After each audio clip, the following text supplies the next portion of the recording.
Guys এর মধ্যে মাঠের মধ্যে প্র্যাকটিসগত যে দুটি টিম দেখতে পাচ্ছ, এটা আইএসএল মানে ইন্ডিয়ান সুপার লিগের দুটি দল। একদিকে আছে হায়দ্রাবাদ এফসি, ওর অপর দিকে রয়েছে মোহনবাগান সুপার জায়ান্ট।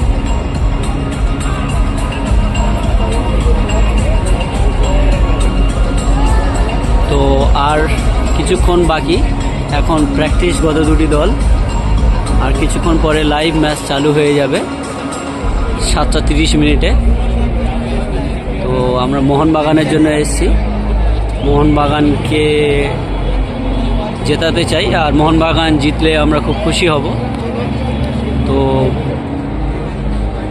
দেখা যাক 7:30 থেকে ম্যাচ শুরু, আর শেষ পর্যন্ত কি ফলাফল হয়। আর আমাদের এই যে বন্ধুকে দেখতে পাচ্ছ, নাম সৈয়দ মোস্তফা। তো ইনি আবরার ইন্ডিয়ান্সের লাইভ শোতে ওই মিনি ধাপাস বলের খেলা দেখে দেখে অভ্যস্ত। তো এনার ভাষায় ইনি মনে করছেন যে একদিকে ওই মোহনবাগান ব্রিগেড ভার্সেস এই হায়দ্রাবাদ ব্রিগেড, আর এটা আমাদের রেফারি রাজুদার পরিচালিত খেলাটা কিছুক্ষণের মধ্যে চালু হবে। তো ঠিক আছে, তাই ওনার কথা আমরা মেনে নিচ্ছি। দেখা যাক আমাদের রেফারি রাজুদা পরিচালিত আমাদের এই Mohun Bagan brigade versus Hyderabad brigade কি করতে পারে।